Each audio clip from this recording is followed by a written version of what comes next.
Ya, perdagangan saham di Bursa Efek Indonesia baru saja berakhir. Kita akan membahasnya bersama BNI Sekuritas. Ya, untuk membahas pergerakan IHSG hari ini serta prospeknya esok, kita sudah bersama dengan Maksi Lisya Putra, EVP Equity Analyst BNI Sekuritas. Mas Maksi, terima kasih sudah bergabung bersama kami.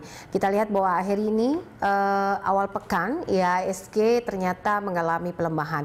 Apa saja sentimen yang berlaku di bursa pada hari ini? Sebenarnya kalau kita lihat sentimennya itu terutama dari adanya trend balance yang sedikit di bawah ekspektasi, di mana aktualnya itu $2 miliar surplus dibandingkan rata-rata konsensus itu sekitar 2,2 miliar dolar. Jadi mungkin antara di bawah ekspektasi antara 9-10%. Ditambah itu kita juga lihat aksi profit taking setelah kemarin Jumat mengalami kenaikan yang cukup signifikan ya, setelah Presiden Joe Biden menyetujui pakai stimulus 1,9 triliun US dollar. Jadi kita lihat beberapa saham yang mengalami penurunan, diantaranya saham pertambangan, diantaranya Antam.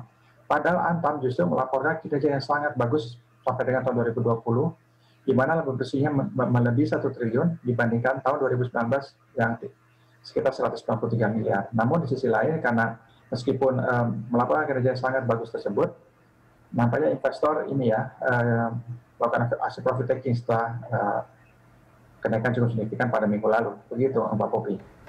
Oke, neraca dagang seperti apa ini mempengaruhi? Apakah ini sesuai dengan ekspektasi dari investor sendiri? Ya, jadi kalau para ekonomi sendiri, kalau kita lihat dari Bloomberg gitu ya, bahwa ekspektasinya itu sekitar 2,2 miliar dolar US dollar. Sementara aktualisasinya itu 2 miliar. Jadi ya pasti di bawah ekspektasi ya daripada ekonom. Tadi sampaikan ya bahwa indeks sempat mengalami kenaikan, namun akhirnya mengalami koreksi. Jadi kita lihat beberapa hal itu yang cukup memberikan sentimen negatif terhadap indeks kita pada hari ini. Namun meskipun demikian penurunannya tidak terlalu signifikan ya, Mbak Popi. Oke. Untuk harga komoditas sendiri seperti apa, Mas Maksi? Ya, sebenarnya kalau harga komoditas itu memang sangat berpengaruh terhadap kinerja emiten ya, karena memang kinerja emiten seperti Timah, Inco, Antam, itulah harga logam yang mereka jual itu mengacu pada London Metal Exchange ya, atau LME. Jadi makanya kinerja mereka bisa sangat fluktuatif. Namun meskipun kinerja sangat bagus Antam yang tadi saya sampaikan, nampaknya investor ini diburu oleh aksi profit taking juga nih terhadap beberapa saham pertambangan tersebut. Namun demikian kita masih memberikan sentimen positif ya, auto positif terhadap saham pertambangan tersebut ya, Mbak Popi, yaitu Antam, Inco, Timah. Kita masih cukup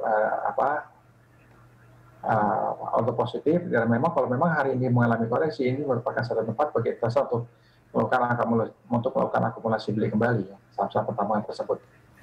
Oke, Antam seperti apa kalau menurut Anda rekomendasinya? Karena kita lihat kinerjanya kan cukup sangat baik begitu di sepanjang 2020. Ya, betul sekali. Dengan laba bersih yang menjulang tinggi ya, naik mungkin lebih dari 4 kali lipat laba bersihnya. Sementara hari ini kok justru malah investor melakukan hasil profit taking. Jadi di sini saatnya kita bisa collect lagi nih, Mbak Popi. Dan kita targetnya masih di atas 4 ribuan yang untuk Antam. Masih jauh potensi kenaikannya. Oke, hari ini kita lihat datanya sektor pertambangan ini cukup anjlok ya di 1,44% begitu terkoreksinya. Ini menurut Anda kenapa sektor ini terkoreksi hari ini? Dan untuk kalau kita lihat atau di breakdown lagi dalam jangka menengah dan juga jangka panjang sepanjang 2021 ini, apa rekomendasi Anda untuk emiten pertambangan sendiri? Ya, kita memang melihat nampaknya memang harga komoditas tambang itu masih dalam tren cenderung naik ya.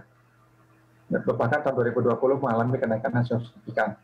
Kita masih cukup positif terhadap tren kenaikan harga tambang ini, harga bahan pertambangan, harga komoditasnya. Jadi kita masih memberikan rekomendasi buy ya untuk saham-saham pertambangan, di antaranya Antam dan Timah itu. Apalagi kita lihat Timah juga dapat memperbaiki kinerjanya dengan sangat bagus. Oke. Kuartal 1 sudah hampir berakhir begitu ya. Rekomendasi Anda seperti apa ini nanti kita memasuki kuartal kedua? apa yang bisa dikoleksi dan apa yang sebenarnya dipertimbangkan untuk tidak layak dikoleksi? Oh, mungkin yang bisa dikoleksi ya, saham perbankan, kita bisa kolek ya, seperti Bank Mandiri, BRI, lalu juga saham properti ya, apalagi kan properti saat ini ditunjang oleh DP 0% dan juga tren suku bunga yang terus turun, itu kita bisa kolek seperti saham BSD dan Summarecon. Lalu saham-saham construction seperti Wika kita bisa kolek. Lalu juga saham consumer goods seperti Indofood dan CPP itu bisa menjadi alternatif investasi bagi para investor. Oke. Baik, untuk potensi mungkin penguatan untuk esok seperti apa, Mas Maksi? Ya, kalau untuk esok kita melihat nampaknya indeks masih cenderung volatile ya, masih fluktuatif. Namun sebenarnya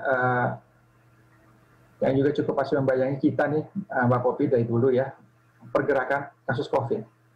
Ini memang cukup memang jadi tantangan bagi kita semua bagaimana untuk mengatasi COVID. Nah, makanya pemerintah terus berupaya untuk menggencarkan vaksin agar semakin banyak rakyat Indonesia yang dapat divaksinasi.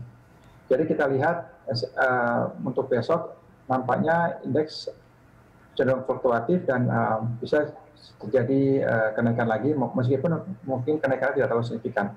Padahal sebenarnya kalau kita melihat indeks hari ini ya, Mbak Popi ya, Dow Jones pada Jumat lalu itu naiknya kencang loh, dan juga diiringi oleh kenaikan yield. Tapi justru malah kita hari ini mengalami profit taking setelah kita pada hari Jumat lalu juga mencatat kenaikan yang signifikan. Ya kita berharap, kita perkirakan untuk besok indeks berpotensi terdapat fluktuatif dan memiliki potensi terdapat naik, sehingga dengan ekspektasi terhadap investor terhadap kerja emiten pada tahun 2021 nanti. Setelah pada tahun 2020 memang kerja emiten itu banyak yang terpuruk ya. Tapi tidak terjadi pada Antam, justru Antam mengalami kenaikan yang luar biasa. Baik, terima kasih Mas Maksi untuk analisanya dan juga waktunya bersama kami hari ini. Maksi Lisya Putra, EVP Equity BNI Sekuritas.